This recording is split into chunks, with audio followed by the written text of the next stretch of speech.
এ পর্যায়ে আমরা অনুশীলনী 12 নাম্বার অর্থাৎ সর্বশেষ কোশ্চেনের সমাধান করব। কোশ্চেনটা মূলত সৃজনশীল বেসড। প্রথমে আমরা ক নাম্বার কোশ্চেনের সমাধান করব, তারপর ধাপে ধাপে খ এবং গ নাম্বার কোশ্চেনের সমাধান করব। উদ্দীপক দেওয়া আছে এরকম, তোমার 100 জন শিক্ষার্থীর মধ্যে কোন পরীক্ষায় 65 জন বাংলায়, 48 জন বাংলা ও ইংরেজি উভয় বিষয়ে পাস এবং 15 শিক্ষার্থী উভয় বিষয়ে ফেল করেছে। ক নাম্বার কোশ্চেন বলছে 1, x plus y equal to 2x minus y, 5 হলে x, y এর মান নির্ণয় করো। তাহলে উদ্দীপকের সাথে আমাদের ক নাম্বার কোশ্চেনের কোনো রিলেশন নাই। ক নাম্বার কোশ্চেন যেটা দেওয়া আছে এটা মূলত ক্রমজোড় রিলেটেড একটা ম্যাথ। ক্রমজোড়ের সিস্টেম কি দেখছিলাম? ক্রমজোড়ের সিস্টেম এরকম দেখছিলাম, প্রথমে x এর ভ্যালু বসাবো, তারপর কমা দিয়ে y এর ভ্যালু বসাবো, তারপর ফার্স্ট ব্র্যাকেট দিয়ে আমরা ক্রমজোড়কে আবদ্ধ করে দিব। অর্থাৎ এভাবেই আমাদের একটা ক্রমজোড়কে প্রকাশ করা হয়। তো আমরা ধরে নিলাম x, y equal to 1, 2, x, y equal to 1, 2। এটা দ্বারা কি মিন করতেছে? এটা দ্বারা মিন করতেছে আমাদের ক্রমজোড়ের প্রথম ভ্যালু x এর ভ্যালু, সেটা কতটুকু? সমানের এই পার প্রথমের ভ্যালু সমান, অর্থাৎ x equal to সমানের এই পার 1 এর সমান। এখান থেকে আমরা লিখতে পারতেছি x equal to 1। আবার ক্রমজোড়ের দ্বিতীয় ভ্যালু সমানের এই পার দ্বিতীয় ভ্যালু সমান, অর্থাৎ এখান থেকে y equal to 2 লিখা যায়। এভাবে আমাদের একটা ক্রমজোড়কে ক্যালকুলেশন করতে হয়, ক্যালকুলেট করতে হয়। ঠিক আছে, এখন আসো ক নাম্বার কোশ্চেনে কি বলছে? 1, x plus y equal to 2x minus y, 5। এখান থেকে আমরা এইটুকু এনশিওর হইতেছি 1 equal to এইদিকে 2x minus y এর সমান হবে। ক্রমজোড়ের শর্ত এরকম, এটা প্রথম ভ্যালু সমান, অর্থাৎ 1 equal to 2x minus y। তাহলে ক্রমজোড়ের শর্ত মতে আমরা লিখতে পারি 1 equal to 2x minus y। এটা প্রথম ভ্যালু সমান। আবার ক্রমজোড়ের শর্ত ভ্যালু মানে শর্ত মতে এটা দ্বিতীয় ভ্যালু এটার দ্বিতীয় ভ্যালু সমান হবে, অর্থাৎ x plus y equal to 5 লেখা যাবে। x plus y এর দ্বিতীয় ভ্যালু পরেরটার দ্বিতীয় ভ্যালু সমান হবে। এটাই ক্রমজোড়ের কন্ডিশন ছিল। এখন আসো, এখন এখান থেকে আমরা কি করব? x, y নির্ণয় করব। এখান থেকে আমরা x, y নির্ণয় করব। তাহলে দুইটা আননোন কোয়ান্টিটি, একটা x আর একটা y। দুইটা আননোন কোয়ান্টিটি থাকলে আমরা কি করব? দুইটা ইকুয়েশন বিল্ড আপ করার মাধ্যমে অপনয়ন বা প্রতিস্থাপন পদ্ধতিতে তোমার x, y এর মান নির্ণয় করব। তাহলে দুইটা ইকুয়েশন কেমনে বিল্ড আপ করব? ক্রমজোড়ের প্রথম শর্ত থেকে একটা ইকুয়েশন বিল্ড আপ করব এবং ক্রমজোড়ের দ্বিতীয় শর্ত থেকে আরেকটা ইকুয়েশন বিল্ড আপ করব। চলো আমরা প্রথম শর্ত থেকে একটা ইকুয়েশন বিল্ড আপ করে ফেলি। তাহলে 1 equal to 2x minus y, এটা একটু ক্যালকুলেশনের সুবিধার্থে আমরা একটু ঘুরাই লিখলাম, অর্থাৎ সমানের এই পাশের ভ্যালু এই পাশে লিখবো, সমানের এই পাশের ভ্যালু ওই পাশে লিখবো। এখান থেকে এই পোরশনটা এই পাশে নিয়ে আসলে 2x minus y আসতেছে, আর এই পোরশনটা ওই পাশে নিয়ে গেলে 1 আসতেছে, অর্থাৎ এখান থেকে মডিফাই করলে 2x minus y equal to 1। এখান থেকে একটা ইকুয়েশন বিল্ড আপ করলাম, তারপর ক্রমজোড়ের দ্বিতীয় শর্ত থেকে আরেকটা ইকুয়েশন বিল্ড আপ করে ফেললাম। এখন এই দুইটা অপনয়ন বা প্রতিস্থাপন পদ্ধতিতে আমরা সমাধান করব। 1 নাম্বার আর 2 নাম্বার সমীকরণ অপনয়ন বা প্রতিস্থাপন পদ্ধতিতে সমাধান করব। আমরা এখানে অপনয়ন পদ্ধতি ইউজ করব। তো অপনয়ন পদ্ধতিতে দেখো যে কোনো একটা টার্মকে বা যে কোনো একটা পদকে আমাদের সেম করতে হয়। দেখো y পদটা সেমই আছে, তাহলে আমাদের কিছুই করতে হবে না, 1 প্লাস 2 করে দিই, অর্থাৎ 1 নম্বর সমীকরণকে 2 নম্বর সমীকরণের সাথে যোগ করে দিই। 1 নম্বর সমীকরণ কি আছে? 2x minus y, 2x minus y equal to 1। তারপর 2 নম্বর সমীকরণ কি আছে? লিখে ফেলি x plus y equal to 5। এইটুকু আমরা ক্যালকুলেট করি। তাহলে দেখো এখানে মাইনাস ওয়াই আছে, প্লাস ওয়াই আছে, এটা কেটে যাচ্ছে। আমাদের 2x প্লাস এক্স করলে 3x আসতেছে, আর এদিকে 5 প্লাস 1 করলে 6 আসতেছে। আমাদের x এর ভ্যালু বের করতে হবে। তাহলে এখান থেকে 3 ইনটু x আছে, তাহলে 3টা x এর সাথে গুণাকার আছে, 3 ওই পার গেলে ভাগ হয়ে যায়, অর্থাৎ 6 ডিভাইড বাই 3 হয়ে যায়। আর এদিকে x থেকে যাচ্ছে, এখান থেকে x ইকুয়াল টু কত আসতেছে? x ইকুয়াল টু 2 আসতেছে, অর্থাৎ একটা আননোন কোয়ান্টিটি x এর ভ্যালু 2 চলে আসছে। এখন আমাদের আরেকটা আননোন কোয়ান্টিটি y এর ভ্যালু বের করতে হবে। x এর ভ্যালু 2 যে কোনো একটা সমীকরণে বসাইলে আমাদের y এর মান নির্ণয় করতে পারবো। x = 2 আমি 1 নম্বর সমীকরণে বসাইতেছি, তুমি চাইলে 2 নম্বর সমীকরণে বসাইতে পারবে। ঠিক আছে, তাহলে দেখো x = 2 সমীকরণ 1 এ বসিয়ে, সমীকরণ 1 এ x এর মান বসাবো। এখানে x এর মান বসাই, তাহলে x কত? 2। তাহলে এখান থেকে 2 * x এর value 2 minus y equal to 1। এখান থেকে দেখো ক্যালকুলেট করো, এখানে 2 × 4 আসতেছে, মাইনাস y থাকতেছে, আর এদিকে 1 আসে। দেখো এখান থেকে ক্যালকুলেট করলে কত আসে? এখানে মাইনাস ওয়াইটা ওই পাশে চলে গেলে প্লাস ওয়াই হয়ে যাচ্ছে, আর এখানে 1টা এপারে আসলে আমাদের কত আসছে? 4 এর সাথে মাইনাস আকারে চলে আসছে, প্লাস 1 এপারে আসলে মাইনাস 1 হয়ে যাচ্ছে। এখান থেকে ক্যালকুলেট করো, ক্যালকুলেট করলে কত দাঁড়াইতেছে? 4 - 1 করলে 3 দাঁড়ায়, আর এদিকে y। তো যদি ঘুরাই লিখি তাহলে এখান থেকে y = 3 আসে। তাহলে একটা নন কোয়ান্টিটি x এর ভ্যালু কত? 2, আর y এর ভ্যালু 3 আসছে। এখান থেকে আমরা লিখতে পারবো তোমার x, y = তোমার 2, 3। ক্রোমোজোমের সিস্টেম কি, x এর ভ্যালু প্রথমে বসাবা, x এর ভ্যালু 2 আসছে, এটা প্রথমে বসাইছি, y এর ভ্যালু দ্বিতীয়তে বসাবা, তো y এর ভ্যালু আমরা দ্বিতীয়তে বসাইছি। এভাবে আমাদের ক নাম্বার কোশ্চেনের সমাধান করতে হবে। একটু ফর্মালিটি হিসেবে এখানে লিখতে হবে তোমার এই দুইটা কন্ডিশন কিভাবে পাইছি আমরা, ক্রোমোজোমের শর্ত মতে পাইছি, এখানে একটু ডিফাইন করে দিবা। ক্রোমোজোমের শর্ত মতে, ক্রোমোজোমের শর্ত মতেই আমরা এই দুটো ইকুয়েশন বিল্ড আপ করছি, এভাবে ডিফাইন করে দিবা। আর উদ্দীপকে যেটা দেওয়া আছে, অর্থাৎ ক নাম্বার কোশ্চেনে যেটা দেওয়া আছে, এটা একটু ফর্মালিটি হিসেবে লিখে ফেলবা। দেওয়া আছে দেওয়া আছে কি, ক্রোমোজোর কি দেওয়া আছে, 1, x + y equal to 2x - y, 5 এটা দেওয়া আছে। এভাবে আমাদের ক নাম্বার কোশ্চেনের সমাধান করতে হবে। এরপর আমরা অনুশীলনী 12 খ নাম্বার কোশ্চেনের সমাধান করব। কোশ্চেনটা এমন, 100 জন শিক্ষার্থীর মধ্যে কোন পরীক্ষায় 65 জন বাংলায়, 48 জন বাংলা ও ইংরেজি উভয় বিষয়ে পাস এবং 15 জন শিক্ষার্থী উভয় বিষয়ে ফেল করেছে। খ নম্বর যে কোশ্চেন আছে, শুধু বাংলায় ও ইংরেজিতে পাস করেছে এমন শিক্ষার্থীদের সংখ্যা নির্ণয় করো। শুধু বাংলায় পাস করেছে এমন শিক্ষার্থীদের সংখ্যা, শুধু ইংরেজিতে পাস করছে এমন শিক্ষার্থীদের সংখ্যা নির্ণয় করতে বলছে। তো এট ফার্স্ট আমরা শুধু বাংলায় পাস করছে এমন শিক্ষার্থীদের সংখ্যা বের করব। তার আগে উদ্দীপক কি দেওয়া আছে আমরা একটু বোঝার চেষ্টা করি। উদ্দীপক যেটা দেওয়া আছে, 100 জন শিক্ষার্থী, টোটাল শিক্ষার্থী কতজন, 100 জন। তার মধ্যে বাংলায় পাস করছে এমন শিক্ষার্থীদের সংখ্যা 65 জন, বাংলা ও ইংরেজি উভয় বিষয় পাস করেছে এমন শিক্ষার্থীদের সংখ্যা 48 জন, উভয় বিষয় ফেল করেছে এমন শিক্ষার্থীদের সংখ্যা 15 জন। এটুকু ইনফরমেশন আমাদের দেওয়া আছে। তাহলে মোট শিক্ষার্থী কতজন, 100 জন। তার মধ্যে বাংলায় পাস করছে এমন শিক্ষার্থীদের সংখ্যাকে আমরা একটা সেট হিসেবে বিবেচনা করব, ইংরেজিতে পাস করছে এমন শিক্ষার্থীদের সংখ্যার আমরা একটা সেট হিসেবে বিবেচনা করব। তারপর দুই সেটের ক্ষেত্রে ভেন ডায়াগ্রাম ড্র করব। তো দুইটা সেটের ক্ষেত্রে ভেন ডায়াগ্রাম জেনারেলি এরকম হয়।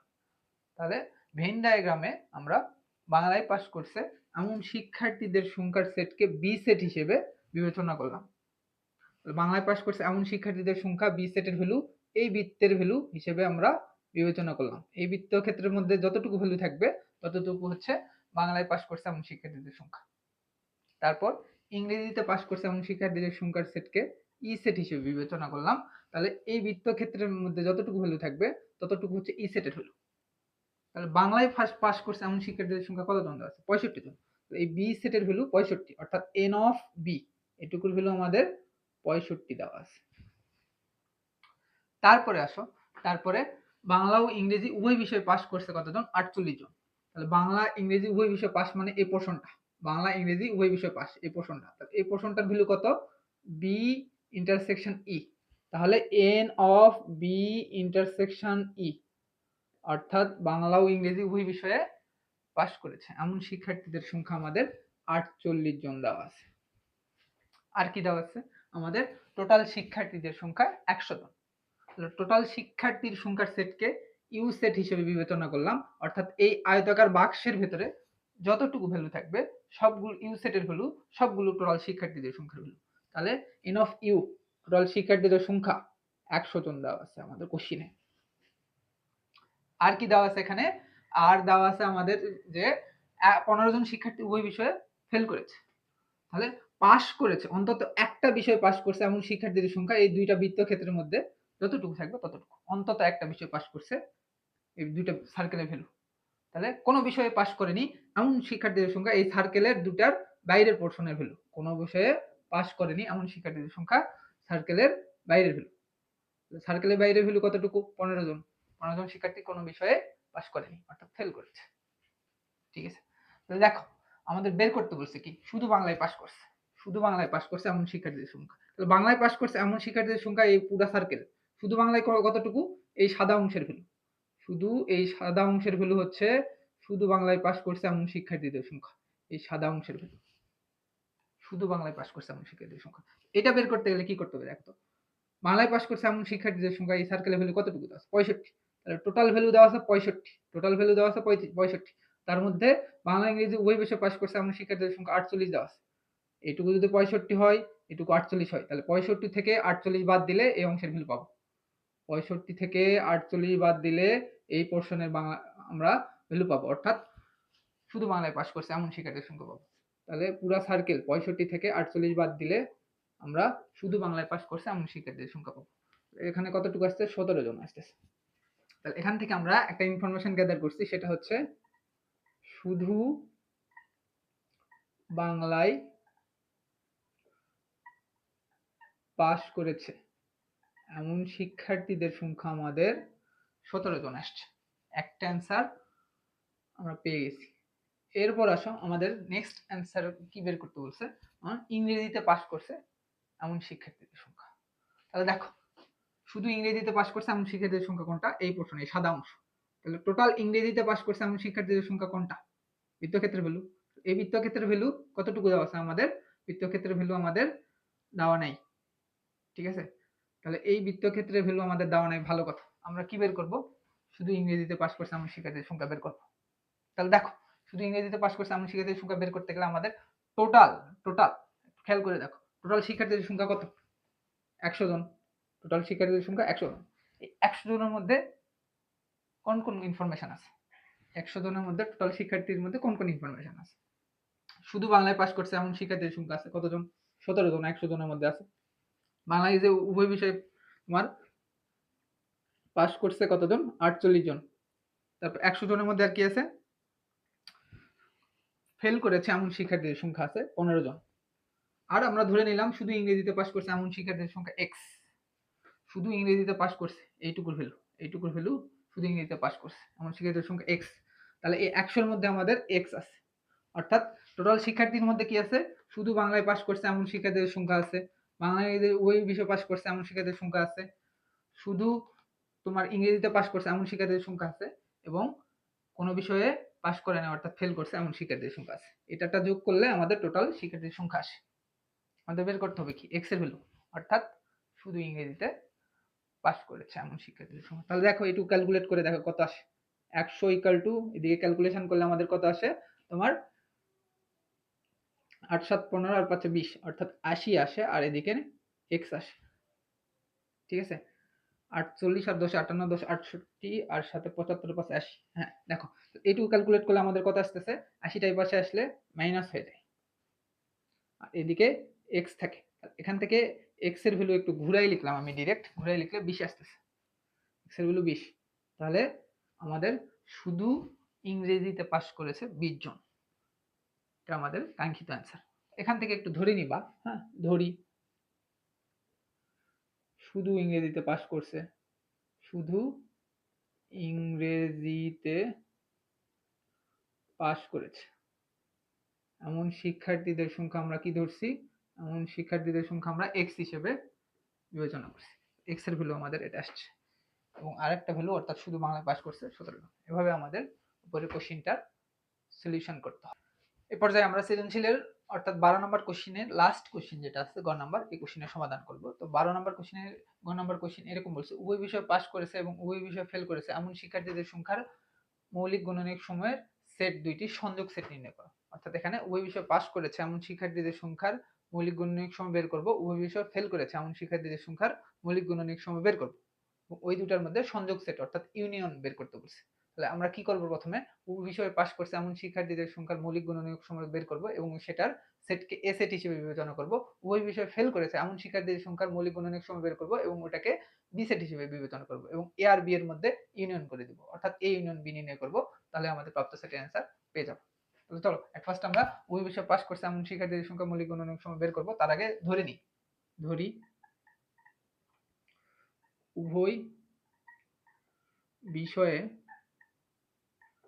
পাস করেছে এমন শিক্ষার্থীর সংখ্যার মৌলিক গুণনীয়ক।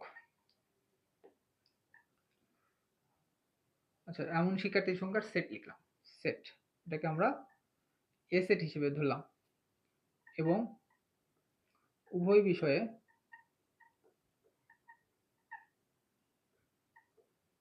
ফেল করেছে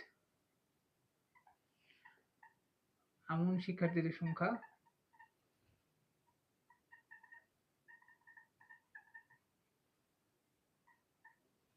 সংখ্যার মৌলিক গুণনীয়ক সময়ের সেটকে আমরা বি সেট হিসেবে বিবেচনা করব। উভয় বিষয়ে পাস করেছে কতজন, 48 জন। 48 এর মৌলিক গুণনীয়ক সময় বের করি। তাহলে উভয় বিষয়ে পাশ করেছে 48 জন, যার মৌলিক গুণনীয়ক সময় বের করব। যার মৌলিক গুণনীয়ক গুণনীয়ক সমূহ 48 এর মৌলিক গুণনীয়ক কি? যেসব সংখ্যা দিয়ে 48 কে ভাগ করা যায়, যেসব সংখ্যা দিয়ে 48 কে ভাগ করা যায় ওগুলো গুণনীয়ক, এবং ওই গুণনীয়ক গুলোর মধ্যে আমাদের মৌলিক গুণনীয়ক বের করতে হবে। 48 এর মৌলিক গুণনীয়ক কি আছে? 2 আছে, কারণ 2 সংখ্যা দিয়ে 48 কে ভাগ করা যাচ্ছে। 2 সংখ্যা দিয়ে 48 কে ভাগ করা যাচ্ছে। 2 হচ্ছে 48 এর মৌলিক গুণনীয়ক। 3 48 এর মৌলিক গুণনীয়ক। 2 এবং 3 ছাড়া আর কোনো 48 এর মৌলিক গুণনীয়ক নেই। তাহলে হচ্ছে 48 এর মৌলিক গুণনীয়ক কত? 2 3। তাহলে আমরা উভয় বিষয় পাস করছি এমন শিক্ষার্থীর সংখ্যার মৌলিক গুণনীয়কের সেট কি করব? এ সেট হিসেবে বিবেচনা করব। তাহলে এ সেটের ভ্যালু কত আসছে?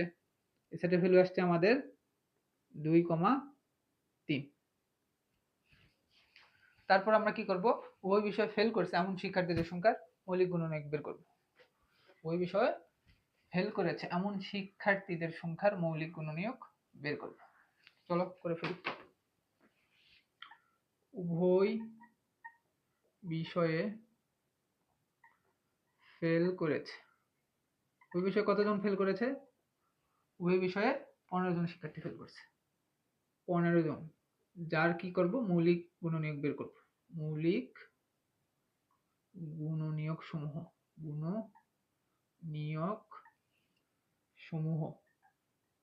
তাহলে দেখো 15 এর মৌলিক গুণনীয়ক সমূহ কি কি আসতেছে? কোন সংখ্যা দিয়ে 15 কে ভাগ করা যাচ্ছে তার থেকে আমাদের মৌলিক গুণনীয়ক বের করতে হবে। 15 এর মৌলিক গুণনীয়ক কি কি আসতেছে? 15 এর মৌলিক গুণনীয়ক আসতেছে 3 আর 5। কেন? 3 দিয়ে 15 কে ভাগ করা যাচ্ছে। 3 হচ্ছে মৌলিক গুণনীয়ক এবং 5 দিয়ে 15 কে ভাগ করা যাচ্ছে। 5 হচ্ছে মৌলিক গুণনীয়ক। তাহলে 3 আর 5 15 এর মৌলিক গুণনীয়ক। এখান থেকে আমাদের কি বলছিলাম? তোমার ওই বিষয়ে ফেল করছে এমন শিক্ষার্থীদের সংখ্যার সেটকে বি সেট হিসেবে বিবেচনা করব। বি সেটের ভ্যালু তাহলে কত আসছে? 3,5। এখন আস আমাদের বের করতে বলছি, সংযোগ নির্ণয় করতে বলছি। এ আর বি সেটের মধ্যে সংযোগ সেট ইউনিয়ন নির্ণয় করতে বলছে। তাহলে এ আর বি সেটের মধ্যে আমরা ইউনিয়ন নির্ণয় করে ফেলি। এখান থেকে এ ইউনিয়ন বি এর ভ্যালু কতটুকু বের করছিলাম? 2 3। ইউনিয়ন বি এর ভ্যালু কতটুকু বের করছি আমরা? 3 5। এই দুইটা সেটের মধ্যে আমরা ইউনিয়ন করব। ইউনিয়ন করার সিস্টেম কি? দুইটা সেটের মধ্যে যত ধরনের উপাদান আছে সব ধরনের উপাদান নিয়ে নতুন একটা সেট তৈরি করা। তাহলে দুইটা সেটের মধ্যে কত ধরনের উপাদান আছে? দুইটা সেটের মধ্যে 2 একটা উপাদান আছে। দুইটা সেটের মধ্যে 3 একটা উপাদান আছে। 3 দুইবার আছে, সেটা একবার লিখলে যথেষ্ট একটা উপাদান। 3 দুইবার থাকা সত্ত্বেও একবারই লিখব। তারপর দুইটা সেটের মধ্যে 5 উপাদান আছে, আর কোনো উপাদান নেই। তাহলে 2 3 5 উপাদান নিয়ে নতুন একটা সেট তৈরি করছি। এটা হচ্ছে তোমার এ ইউনিয়ন বি এর ভ্যালু, অর্থাৎ প্রাপ্ত সেটের ভ্যালু 2 3 5। এভাবে আমাদের কোশ্চেনটার সলিউশন করতে হবে।